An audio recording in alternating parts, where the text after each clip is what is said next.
Welcome to the Saturday Night Live Afterparty. This week, we'll be discussing Season 47, Episode 14 of SNL with host Oscar Isaac and musical guest mulligan Charli XCX. I'm Catherine Coleman, and I'm joined this week by Steve Finn and Lanny Harms. If you'd like to connect with Lanny, you can do so at Lanny Harms. And if you'd like to connect with us, you can do so at snlpodcast.com. Enjoy these selected highlights from this week's discussion, and if you'd like to watch our full-length, ad-free sketch-by-sketch review, you can find it exclusively at patreon.com/snlpodcast. It's our supporters that make this show possible. We are so thankful to everyone who's already come on board. All right, here we go.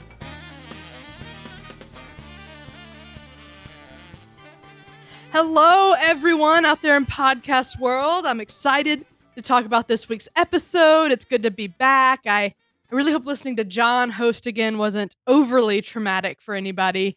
But I'm here now. I've got Steve with me. How you doing, Steve? Hello. It's good to see you. Very Good excited to see get you into too. this.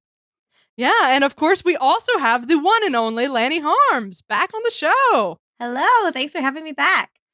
Yeah, I'm really excited you're here. I've been trying to get you on again this season. We've had a couple scheduling issues, so I'm glad we finally worked it out. You're here, you're ready. I can't wait to hear your amazing insights.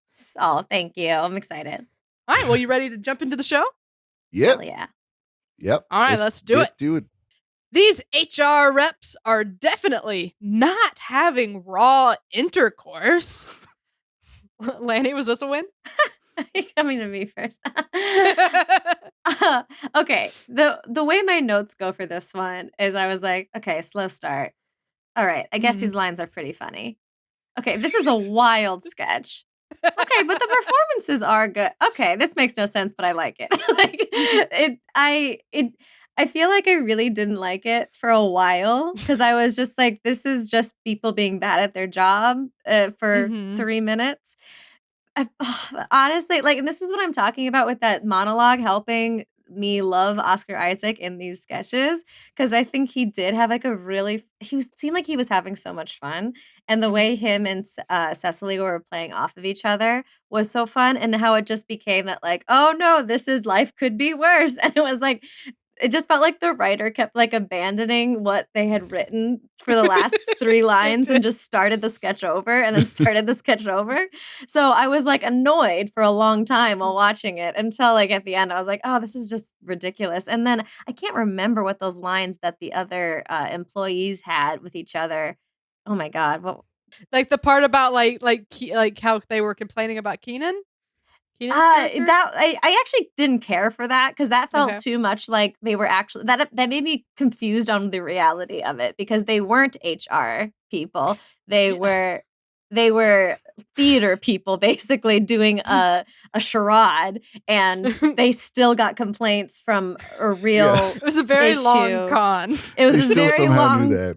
Yeah. Anyways, yeah, I think it was just all of the wildness that they kept saying and they kept repeating, and I think it was really the raw intercourse being repeated over and over and over again. Was annoying at first and then got funny. It was just one of those sketches for me. So I can't in good faith say this is a good sketch, but I'll say by the end I was like, fine. You guys are cute. Yeah, no, I see what you're saying for sure. There was a lot of setup with the Keenan character that then ultimately wasn't that relevant. No, yeah. And then it is it's not, bad HR reps is not an exceptionally original premise, right? Yeah. But I did end up having fun with it because of all of the specifics and they threw in.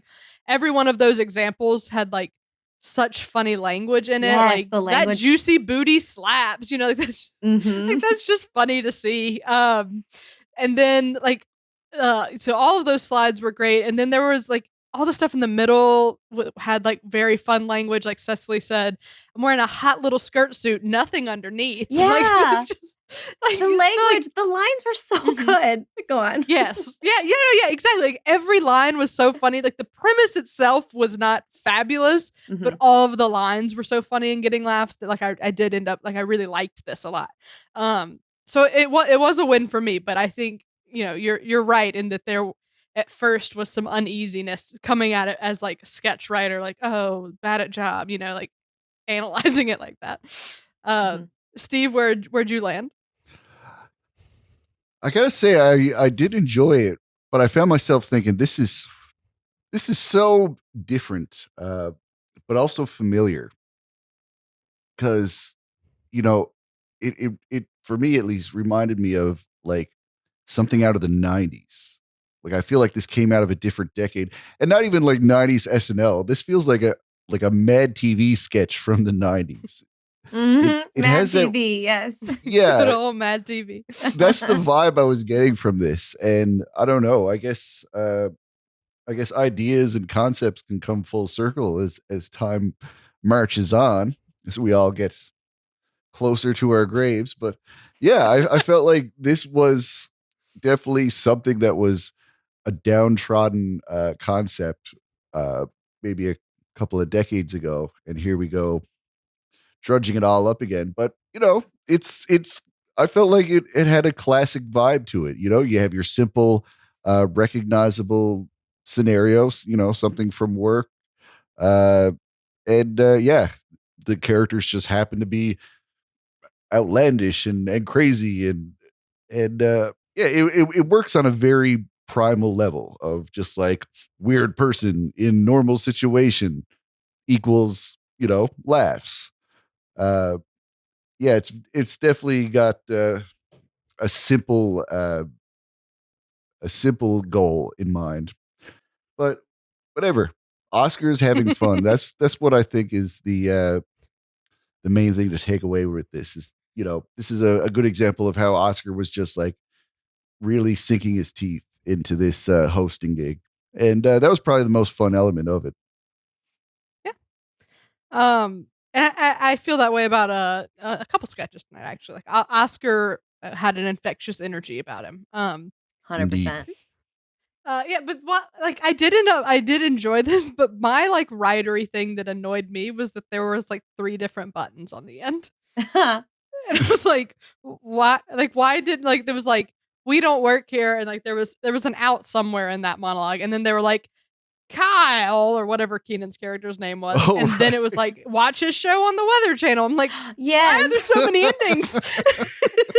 The sketch was wild. I It just was that's wild. I have to just can't let go of that. Like we can't move on until it's very clear that this sketch was wild. Like it didn't Yeah. it didn't build on any reality. It just laid out. It changed everything as it continued.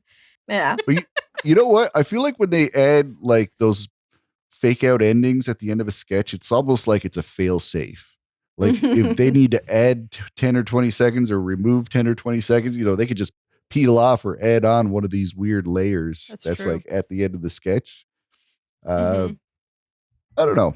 I don't know much about how it works behind the scenes, but that would be a theory. It's an interesting theory because I do think that makes sense. It's like, Yeah. oh well, we had to lose the last beat, but we can still throw on this little title card and wrap it Yeah. all up, Yeah. So, a begrudgingly liked sketch among the reviewers today, but fun nonetheless. Let's continue to this girl covered in little meatballs. And to answer your question, yes, they do harmonize and sing together in rhythm. Before you ask. I know what you're thinking. Steve, I know you tend to like very absurd stuff, so I'll let you speak on this insanity first. Yeah, sure. This is definitely something that is very unapologetic. I think this is the sketch where they're saying, we've done enough of easing you into what Sarah does. We've given you glimpses of it, and we've really had the training wheels on it. And this is where they're taking them off and really letting her spread her weird ass body horror wings. I just love everything about this. She just took it to levels she really didn't have to. And it makes it all the more absurd. Like, for example, they're not boils, they're not pimples, warts, or anything that would naturally grow from you. They're meatballs. So she's just going out of her way to be as weird as possible. And it's it's really unsettling. She's always had a Lynchian vibe about her in her comedy. And I've always wondered how much SNL was going to let that come out. And it's nice to see that we're going further with it. I've been singing that song all day. I was stuffing a turkey and singing the Meatball song. It's got a fun melody to it. And who doesn't love a fun little Munchkin march? Yeah, I think Sarah wrote this with Dan Beulah, who apparently did the music for it. And it's reminiscent of the Weed Gummy song, which I think Dan Beulah also did. So these sort of exist together. Now, Lenny, I know when I asked you like which episode you wanted to do, you were really excited about Charli XCX. So is this where you thought you were going to see her? No, but boy, was I thrilled.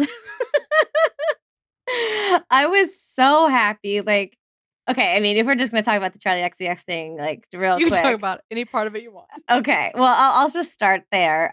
Just because I think I was really not expecting it to continue, like the sketch to keep going, and then that it did, and I was happy that it did, and then go into this like beautiful song with Charli as a meatball. Oh my God, like that is what the world needed. The world needs more Charli XCX as a meatball in space with beautiful makeup. Yeah, I loved it. And I really loved the sketch. I mean, I don't love gross out humor in general. And body horror stuff is not my thing. And so my first note is a big ew. But Yeah. but then once I got over it, and I did, I appreciated it so much. And like I said, I haven't been watching this season, and so I knew that they had cast Sarah Squirm this year, or Sarah. That's her stage name. Like, Yeah. her in the credits, she's Sherman. Sarah Sherman, yeah. Yeah. Okay.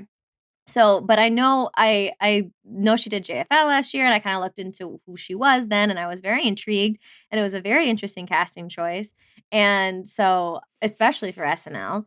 And this is my first time seeing her in it, and I could not believe they were letting her go fully there, like full freak. I was so Full freak. Yes, I was like, this SNL needs this, and that's what I wrote down. Like I really didn't think that they would take that much of a risk and that much they would let.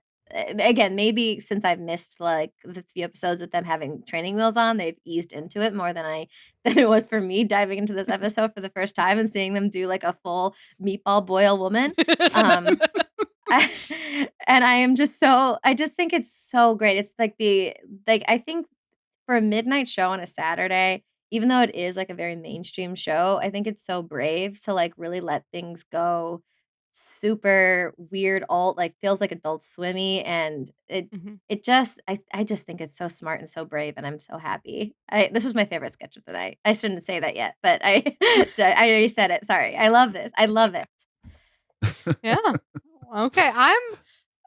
I'm torn on it. Like I think it's just because like gross stuff is not like my sense of humor. Yeah. And this is like just so gross. Like they even said like we're meatballs made of body meat, and I hated that. I missed that. So like the first time I watched this, I was very like, and it just wasn't my cup of tea. But I still appreciated even that first time that like technically the writing's great, and like compositing those faces onto the meatballs on her body, technically like very good editing. That takes a lot of work. And then the second time I watched it, I was able to like know what to brace for, and I had a good time with it that time. So like I just needed a primer, I couldn't go in blind to the meatball sketch. But that sort of, what the hell quality became something I really appreciated, as it just heightened. And we have Bowen like eating the cheese, like each meatball had like their own character, and I thought that was really fun. And that line I referenced in like the setup, I thought was so brilliant, like because she is so blasé about it. Like And to answer your question, yes, they do harmonize. Like she's like she's very much like not in the same world that Chris Redd's character is in. She's like, yeah, like Yeah. this is sort of a gross thing about me, but like it's not like she clearly didn't think it was like that weird, you know? Mhm. Um so I did end up like really, really liking this. Although the first time I was like, this is disgusting. Why is this not the 10-1? Like I had a lot of questions. But overall, yeah, I think Sarah Sherman won me over with a little bit of gross out humor. Maybe I'm evolving, you know. Mhm.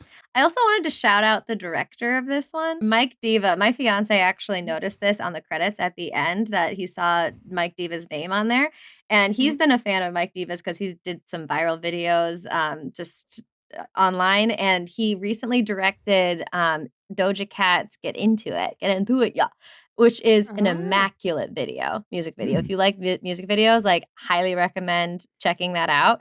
And so it's really cool that he also did this, and I think we're all kind of in awe of the construction of this sketch and the Mhm. the execution of it, and I feel like we gotta shout out Mike Diva there too, Yeah. because this really was well done. Yeah, it was. And Mike Diva's done, he's done I think he's technically like an official film unit director at SNL now. Like Okay, he's I done love to hear that. yeah. He's done a lot of things. But this was definitely the weirdest one and probably the most technical one. So yeah, he did a Mhm. great job for sure. I wanted to say an amazing moment in this is, after she says it, you might as well let him go. Uh, as they're singing their song, they cut to her and she's just lying there completely lifeless, like her face is Yeah. bereft of emotion. And I love that because that means Chris Redd is just there alone, experiencing this. And she's not even she's not even Mhm. present anymore, which I think really sells the what Chris on his side would be feeling. I just thought that part was brilliant. Mhm. Oh, Had to and That is mention it. really funny. and the other detail I love too was the choker at the beginning, because that is like a childhood book reference to Mhm. I thought I was the only one who ever read that book, and then later grew up and realized everyone was read and was traumatized by that book of the girl with the ribbon who, like, they get married and then takes it off and her head falls off. Mhm. Right. And that's where I thought that this was going, and then the fact that Same. it just referenced it and then moved on was also just a wonderful little, like, "Hey, we see you millennials." Yeah. Yeah, I definitely thought it was gonna be like she's like partially decapitated sort of deal as well. Totally. Um, Definitely didn't see Meatballs coming. That we can say for Mm-mm. certain. Okay, well let's keep going. Big win there. Let's talk about Charli XCX performing "Beg for You" and "Baby." Now, Lanny, as we just mentioned, we know you're our Charlie girl. So was this everything you hoped for? No. I'm sorry. No. Okay. I love Charlie. I've seen her live. I think she is fantastic. She has incredible music and she's a fantastic performer. I love her so much. I have no idea why they didn't do Good Ones as her first song. I know it was a single she had a long time ago, like a few months ago, and she did have to she canceled her last SNL performance and it's been a Mhm. few months to get back. And so I don't know if things have gotten like rearranged, but the song that she did, Beg for You, that was the first one. Just as like someone who's aware of this current, like, album rollout, that's not the song I would have chosen to Mhm. start with, and the set was getting in the way the whole time, like, there was a curtain that kept flying in her face that didn't feel intentional, and I just feel like with her ability to perform and really sell a song, I just don't think this was the thing to showcase it for SNL. But I do think that she got it back fully for her last song. I thought that was a great closer. Like, part of me was like, I wish she had done that one first, but then I was also like, that's such a great Mhm. closer. Like, it's so much fun. I had just watched the video for this. This is for Baby, right? Was that the song? Mhm. Yeah, this is for Baby. I just watched the music video this week, and so the choreography, like, is the exact same, and it's such a fun video. Everyone go I love music videos. Everyone should watch more music videos. But, I think that she hit so hard. But even at the end of Beg for You, you could tell just from her that I think she knew it didn't hit quite as hard as she was probably hoping. And I just think she should have started with good ones. I'm not sure why her team would have not done that. That's like an interesting thing. Every pop star that I really like, I feel like no matter what, somehow the lead single on the album is always the worst song on the album, and I do not understand like who's Well, making Good Ones these was decisions. the lead single that I Oh, really okay. like, and then they didn't do And then they it. did And do so it. they did this one that the Beg for You is her not a duet, but she has featured with Rina Sawayama, and it's a good song, but it's again Mhm. it's just not the one. Not a- yeah, that's fair. They make weird decisions sometimes, you know. Mhm. Steve, did you enjoy the performances? Uh, yeah, maybe not my cup of tea, but I would say if I were to go to one of her concerts, I would probably say that was better than staying at home. You know, I would say that I Wow. don't regret Wow. leaving my High bar. house to see this. This is better than staying at home and doing nothing. So yeah, that's a positive. I think she's good. I just maybe didn't get a spark from it. Uh, I've definitely noted that she has a very unique uh, style. She's not your typical pop singer like some of these Selena Gomez and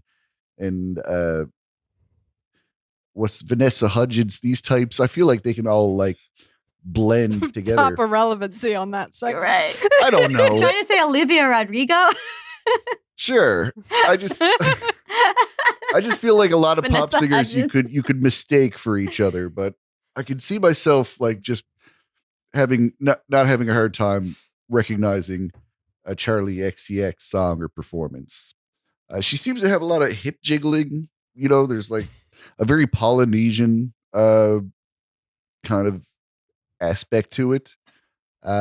So yeah, the dancing was probably my favorite part more than the songs themselves because she had some great choreography, especially with those two dudes in the second song. That was fun to Mhm. watch. Yeah. But yeah, I don't know if I'm going to be adding any Charli XCX to my playlists just to That's so sad. listen to, but maybe Just I need listen to to hear good this song. ones. Good Good ones. ones. I'm gonna have to hear this and reevaluate my opinion. Yes. Please do, because it's worth it. Okay, I'm so sh- this is what you're worried about, Laddie. Not leading with the right song. Maybe my impression of Charli XCX would be different right now. Right. Like your impression of this performance right now is my nightmare.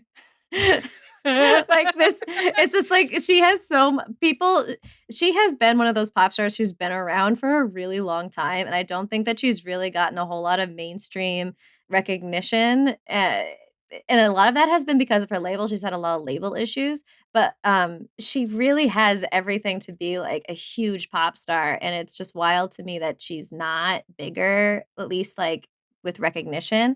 And so yeah, it felt like a really cool opportunity to really bring in more fans, more people, more audience, and it just why would they start with that one? Why would they start with that one? She has this song with Christine the Queen and Carolyn Polachek, and it's also incredible. That's another one you should look up. I'm gonna look up the name of it. No, I feel it is so like crushing when there's an artist that you really love and you're so excited for people to see, and then they just don't pick the right song, and you're so frustrated because it's so easy, especially when it's like a pop star. It's so easy for people to write them off, right? And you're like, no, I know, I've listened to the whole album. I know there's like some deep cuts on here that are great, and then they perform, you know, for like Taylor Swift, it's "Look What You Made Me Do," and I'm like, why did you do? Why? Yeah. Of all the songs on that album that are great, that's the one we're gonna perform, and it's just so frustrating. It really is. New Shapes is the song. I highly recommend go, and the music video is immaculate. Absolutely go watch it. She's one to watch. She's not one to watch. She's been around. But just go listen. This album's gonna be really good. No. But I am gonna say the thing that I am happy to take away is that I'm excited for Charli on SNL because she was in that Meatballs thing. when she was supposed to be on with Paul Rudd, there was a pre-tape she was in that was bizarre about Christmas socks, and she was like Rockstar Parrot in that one. TJ Rocks. TJ Rocks, that's right. That's what her name was. TJ Rocks. And that is so good, Lanny. If you haven't seen that, definitely check it out. So I'm excited to see that she is this star that's willing, a musical guest that's willing to come on and just put herself into some really crazy things. She's putting on a parrot costume, she's putting her face in a meatball, and that makes me look forward to her being announced as a musical guest. Even if I didn't love these performances, I'm like, oh, like what weird thing are they going to cook up for her to cameo in, So as a person, she seems like a really fun person to be game for that sort of stuff. All right. So, unfortunately, not the best review on Charli. I didn't say I hated her. Well, good. I hope. I just really hope that in this segment, at least, there's anyone out there who can hear my call and my plea. And it wasn't even that she did. Again, I really thought her second song hit so good. It was the choreo and the singing, she nailed it. The first song really was she does so much more than that. She does so much more than that. And I think her nails were maybe too long and it was distracting. I don't know. They were distracting. That's all my husband could look at. Many people could look at it. And then the curtain, it was like the energy was off. She wasn't bad. It just the energy was off and she's so on all the time. So just please, just go stream some Charli tonight. Okay. For the love of Lanny Harms, please stream at least one Charli XCX song tonight. If you want to see our full sketch-by-sketch review, search for SNL Afterparty on Patreon or subscribestar.com. All right, well, that is the end of our rundown. But before we get into our overall thoughts and ratings, I want to take a second to talk about a cool new app called Music League. Music League is a fun game to play with friends where you each submit a song that matches a certain theme, like Best Cover Song, Funniest Song, or Best SNL Musical Guest. Then the app creates a Spotify playlist and everyone votes by distributing points to their favorite submissions. It's a really fun way to hear new music and share your favorites with friends. Full disclosure, my husband did create this app. It started as a simple website, but over the past year, he's formed an LLC, they've gotten investors, and they launched a mobile app. So I would love for our listeners to check it out and play by going to musicleague.com to download the iOS or Android app. That's musicleague.com. So let's get into our overall thoughts and ratings. Up first is Moment of the Night. Lanny, what is it? Whew, moment of the night. I'll say when all of the meatballs are harmonizing together for the first time and it's a true symphony. I thought that was magic. A true symphony of body meatballs. Mm-hmm. I was torn on mine because I think the line that I have previously mentioned of her saying, yes, and to answer your question, they do harmonize, is so funny and just like adds to that sketch so much. But I also do really love in the cold open the sponsor of Acorn Lifts. You're going to heaven soon anyway. You may as well practice going up is really funny. I guess I'll give it to the Acorn Lifts ad because I think that those ads are often the best part of a Laura Ingraham cold open, and that one in particular felt very inspired. Steve, what's your moment?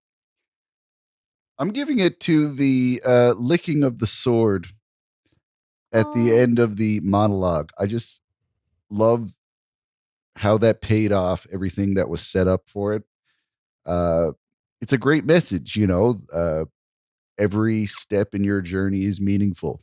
And for them to go through the trouble to have this home movie on there and then to, actually have a prop sword there to lick the blood off.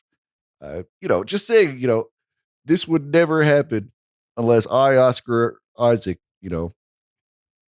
had this journey from there to here. And I'm using this moment to just do something that would never happen otherwise. And I think, yeah, it was Mhm. pretty profound.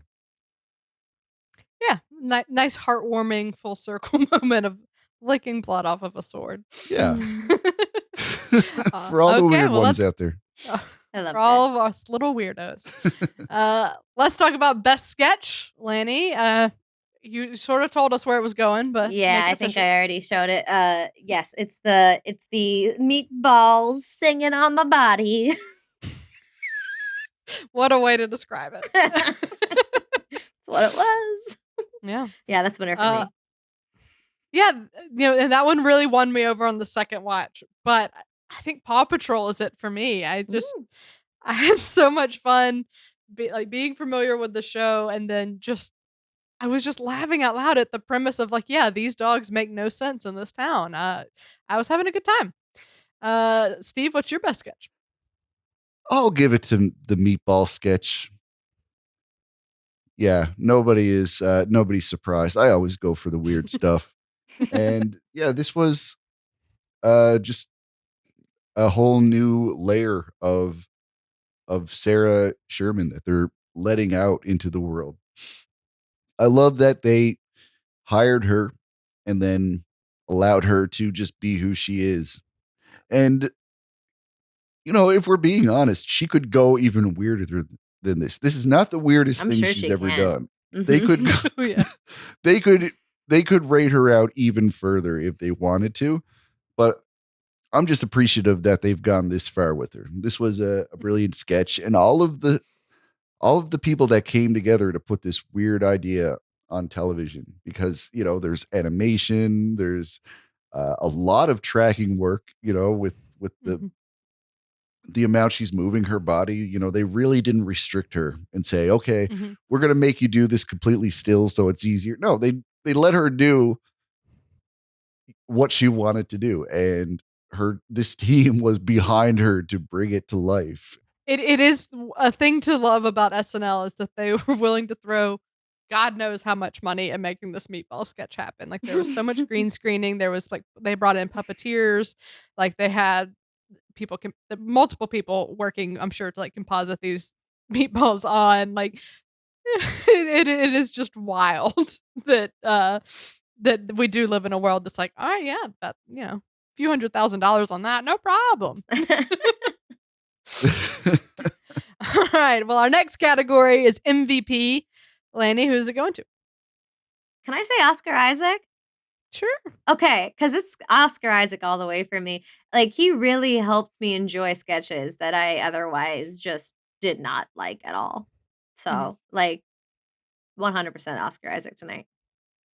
I agree. Oscar Isaac, he was obviously he was in everything, but he was also the lead in a lot of sketches. Mhm. Sometimes you see a host that will fade into the background on a few of them, but he was really front and center on pretty much everything and was the thing to love about a lot of them. Like the handyman one, his character was the best part.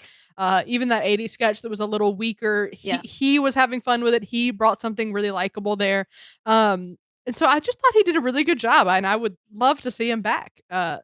Steve, are you gonna make it unanimous? Absolutely. Yay. Oscar was great. He deserves it.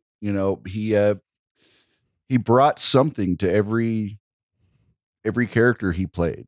There was a little voice or characteristic that he brought to it. I really feel like he made every sketch his own, more than a lot of other hosts did. All right, so a unanimous MVP to Oscar Isaac. Let's talk about the big one. On a scale of classic, great, decent, weak, or train wreck, Lanny, how would you rate this episode? Solid decent, I think. Okay. Yeah. Uh, I don't know. I feel like I didn't there was like really only the meatball sketch that I say I fully enjoyed 100%. And a lot of other really good moments in all the other sketches, and I especially the first half of the show, I was enjoying it the whole time.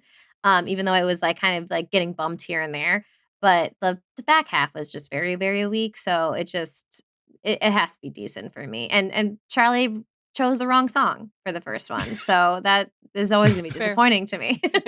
Yeah, that I really don't think wrecked you'll your get night. It I don't did. think you'll get over this very soon. No, I will not. If this affects our ticket sales, I swear to God. I don't know. I'm willing to give this a great because I think the first half, especially for me who has seen Inventing Anna, was really, really strong. It was a decent cold open, great monologue.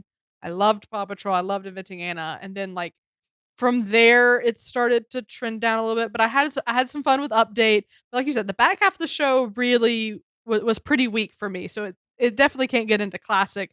But I think if you cut out a few things, you have a really solid hour for like a for the vintage episode. So I think it is great, especially with how much I loved a few of those in the first half. So yeah, I'm gonna land on great. Steve, where are you gonna go? I will go with decent. I feel like it it had some rough patches. We have Oscar to thank for saving a lot of stuff that could have Yes. dragged this down even further. So yeah, this is decent for that reason. Because I could even argue for a weak rating with the way that some of these sketches, ended up. But I just feel like having Oscar there, just giving it his all, even if there was nothing else to enjoy, you could at least appreciate that. Mhm. So yeah, I don't know. I'm surprised with the great. I don't think great was ever like a consideration for me as I was considering what to rate it.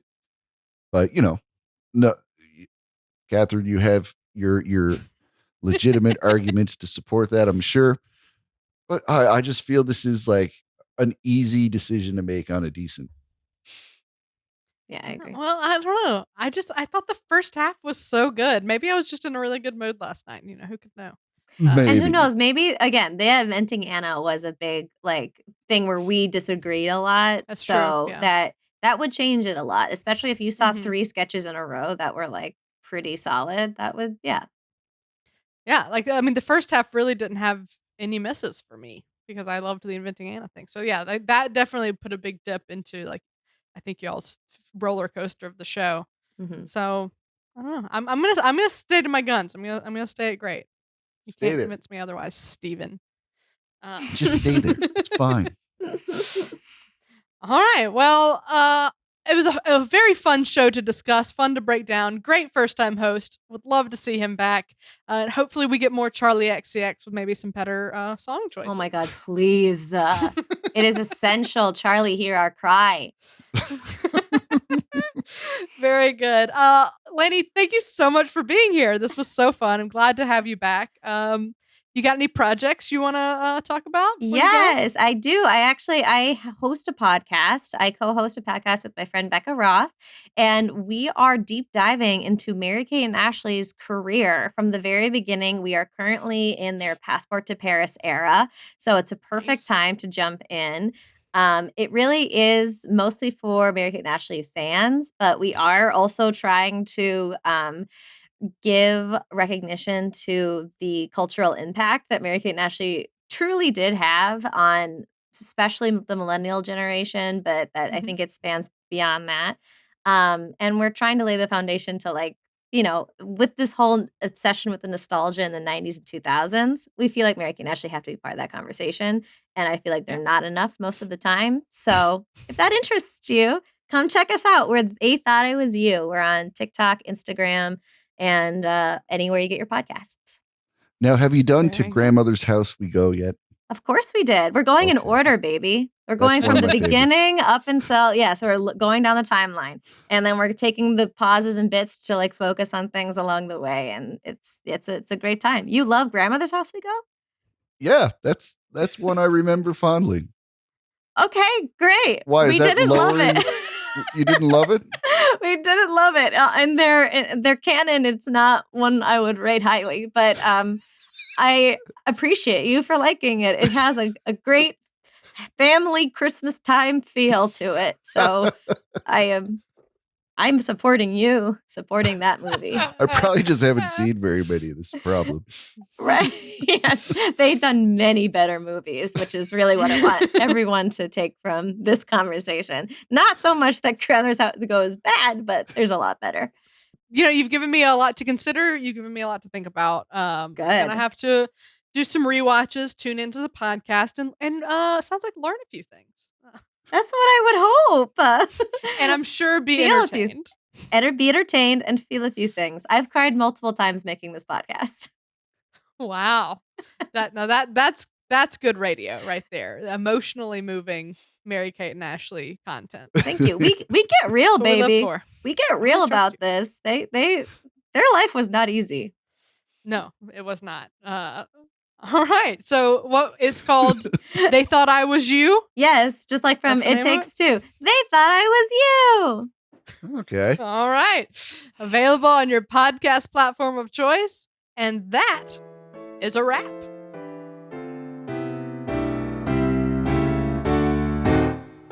Thanks to Lanny Harms and Steve Finn. And thanks as well to our most generous patrons, Neil Weinstein, Justin Gardner, Grace Kogan, and Brian Clark.